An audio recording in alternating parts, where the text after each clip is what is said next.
Hi everybody, we just want to quickly show you the Salton pizza oven. We really like the look of it.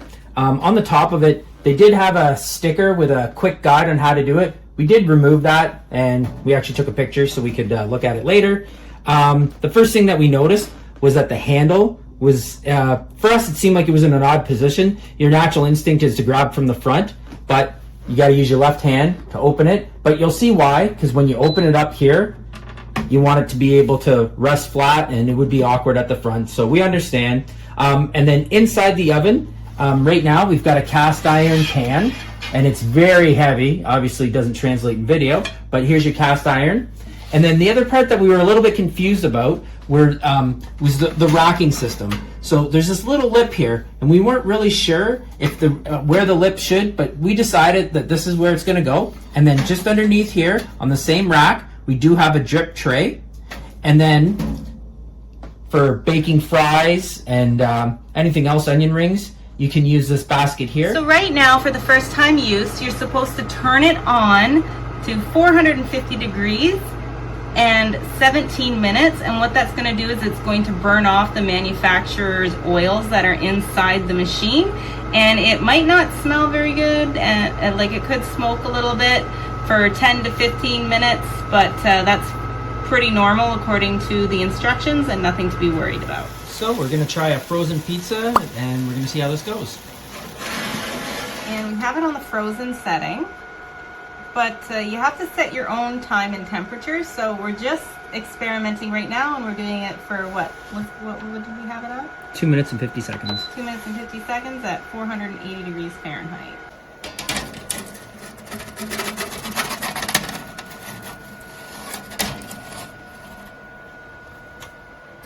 Looks really good.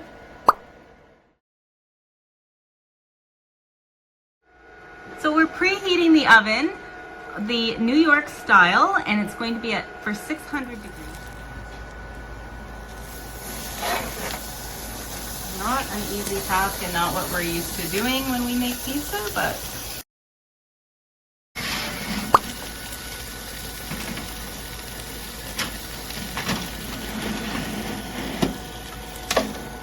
so the timer said, what was it, 750? I think, yeah. I think it was 750. So we'll see how that goes. And we might have made it a little bit too big for the pan. We're used to making gigantic pizzas, so that's the problem. It's going to be trial and error for the first few, I think. So I just want to give a bit of a clarification. So at the beginning of the review, we mentioned about how we thought it was kind of silly to have it on the left side, but actually once you use it, you realize, at least I realize, why it's on the left side, and it's because when you're holding the pizza on the peel with your right hand, then you're going to use your left hand to open it because it's not your strong arm. I mean, I guess that would be different if you're a left-handed person, but it definitely works if you're a right-handed person. How are we doing in there? Oh yeah, look at that. So I do want to see how the pizza's reacting in the oven, and the one thing that I do find annoying is when you hit the light, it does turn off after, I do believe it says 30 seconds. So I wish there was a way you could just lock the light so it just permanently stayed on until it was done. But aside for that, so far so good. So we've got about 20 seconds left. It looks like a monster. I've been monitoring it just because I wanted to make sure that it didn't drip over, touch the sides or anything like that. No burning. On the edges. Yeah, so far, well, we'll see when I pull it out, but Here we go. right, so Not sure how we're supposed to take it out. It's a tight spot. you can see some of the mess from Oh my god. It looks huge. Okay, so pull it out like how we loaded it. I think that's the best way. As long as, is it stable? Yeah. Okay. Oh my god. I mean, we could use the holder that came with it, the little handle, and then you stick it into the pan and you should be able to lift it out, but the dough is kind of blocking it, so that's not very useful. Oh, that looks amazing. So we're just going to transfer it to a pizza pan so we can cut it up. Do you want to try to see on the bottom? Is that too difficult to look? It's already slid right off. Doesn't look burnt. Not too bad. Yeah, it doesn't look like brown though or anything. No, well, we'll find out how good it is. This doesn't look like a pizza. This looks like a pie. Pizza pie.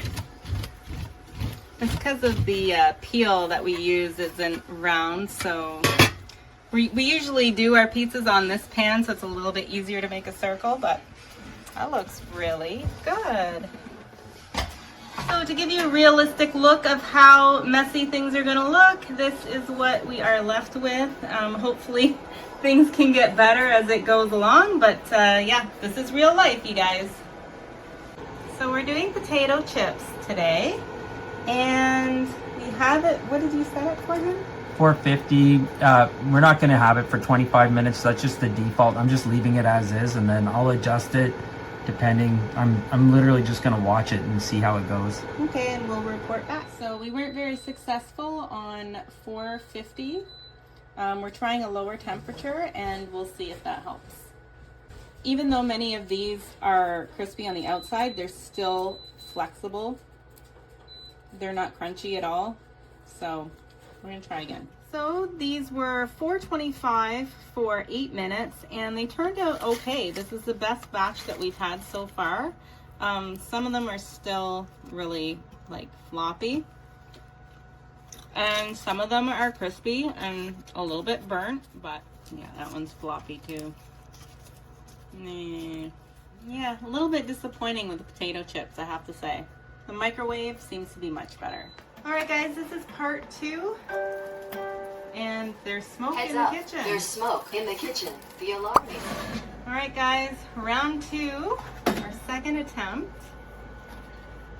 And it should come off pretty easily because we floured the peel and the bottom of the pizza dough a lot better. And look at that, much better.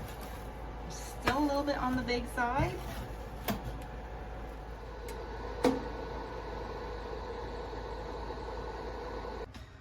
All right, we have a successful pizza that looks much better than the first one that we made.